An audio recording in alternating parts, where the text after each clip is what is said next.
नमस्कार। जब भी हम हिंदी साहित्य की बात करते हैं तो कुछ चेहरे, कुछ किताबें अपने आप ही जहन में आ जाती हैं, है ना? तो चलिए आज उन्हीं महान साहित्यकारों की दुनिया में एक छोटा सा सफर करते हैं जिन्होंने अपनी कलम से हमारी भाषा और हमारे विचारों को एक नई शक्ल दी। तो सवाल यही उठता है कि आखिर हिंदी साहित्य के सबसे बड़े नाम हैं कौन? इस सवाल का जवाब ढूंढने के लिए आज हम आधुनिक युग के कुछ सबसे प्रभावशाली, सबसे बड़े नामों से मिलेंगे। और हमारी ये यात्रा शुरू हो रही है एक बहुत ही खास दौर से, जिसका नाम है छायावाद। ये हिंदी कविता में आप कह सकते हैं कि रोमांटिसिज्म का दौर था। मतलब ऐसा समय जब कविताओं में प्रकृति, पर्सनल फीलिंग्स और कल्पना पर बहुत जोर दिया गया, और इस पूरे दौर के चार मजबूत स्तंभ माने जाते हैं।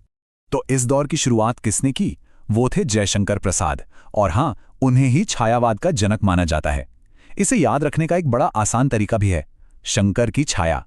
मतलब शंकर से जयशंकर प्रसाद और छाया से छायावाद। अगर उनकी रचनाओं की बात करें तो महाकाव्य कामायनी और नाटक अजातशत्रु का नाम सबसे पहले आता है। ये बहुत ही महत्वपूर्ण है। इसके अलावा तितली और कंकाल उनके बहुत मशहूर उपन्यास हैं। पता है, उनकी कला पर इतनी जबरदस्त पकड़ थी कि उन्हें एक नाम मिला, कलाधर। ये नाम ही बताता है कि उनका आर्टिस्टिक लेवल कितना ऊंचा था। छायावाद के एक और स्तंभ हैं सुमित्रा नंदन पंत, जिन्हें एक बहुत ही खूबसूरत नाम से जाना जाता है, प्रकृति का सुकुमार कवि। उनकी कविताओं को पढ़ते हुए ऐसा लगता है जैसे वो प्रकृति से बातें कर रहे हों। उनकी एक रचना है चिदंबरा, जो शायद सबसे ज्यादा जानी जाती है, और इसी के लिए उन्हें 1968 में भारत का सर्वोच्च साहित्य सम्मान ज्ञानपीठ पुरस्कार मिला था। कला और बूढ़ा चांद भी उनकी एक बहुत ही शानदार रचना है। अब मिलते हैं सूर्यकांत त्रिपाठी निराला से। उन्हें क्रांतिकारी कवि भी कहा जाता है। क्यों? क्योंकि उन्होंने कविता के जो पुराने नियम कायदे थे उन्हें तोड़ दिया। उनकी कलम में एक आग थी, एक विद्रोह था। उनकी एक ऐसी रचना है जो दिल को छू जाती है, सरोज स्मृति। ये उन्होंने अपनी बेटी सरोज के गुजर जाने के बाद उनकी याद में लिखा था, और इसे हिंदी साहित्य का पहला शोक गीत यानी एलेजी माना जाता है। अपने निजी दुख को साहित्य में ढालने का ये एक बेमिसाल उदाहरण है। उनकी दूसरी मशहूर रचनाओं में राम की शक्ति पूजा और तुलसीदास शामिल हैं।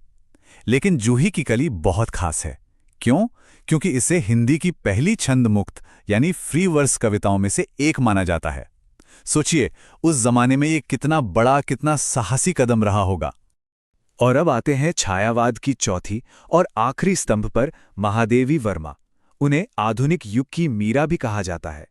ऐसा इसलिए क्योंकि उनकी कविताओं में भी हमें मीराबाई की तरह ही दर्द और भक्ति की एक गहरी झलक मिलती है।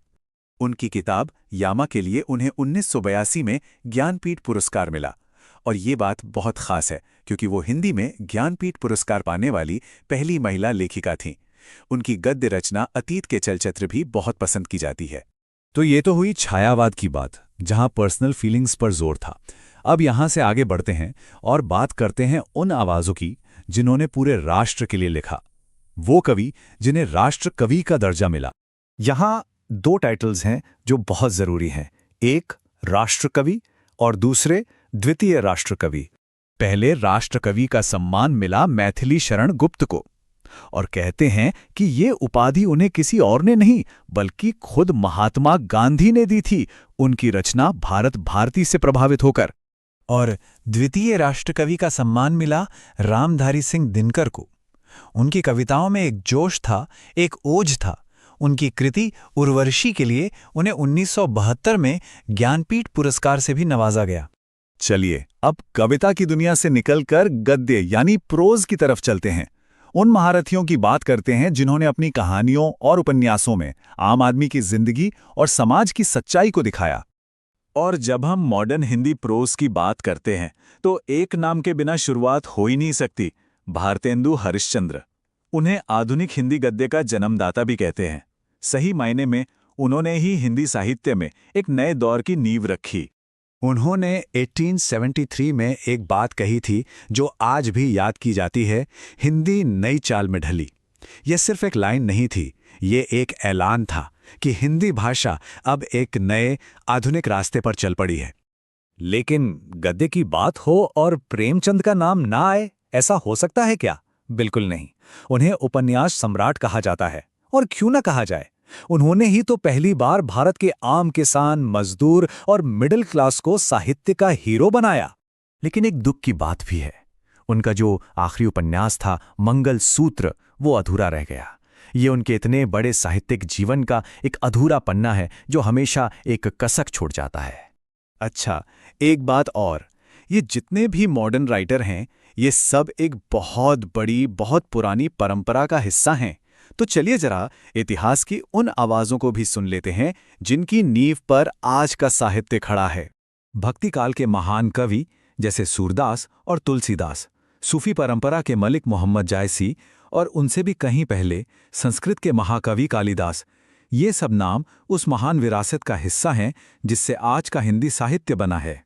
तो इन सब महान लोगों को याद करने के बाद एक सवाल मन में आता है कि हमारे जमाने का, आज के दौर का मुंशी प्रेमचंद कौन होगा? वो कौन सी आवाज होगी जो आज के समाज की कहानी को आने वाली पीढ़ियों तक वैसे ही पहुंचाएगी? सोचिएगा जरूर।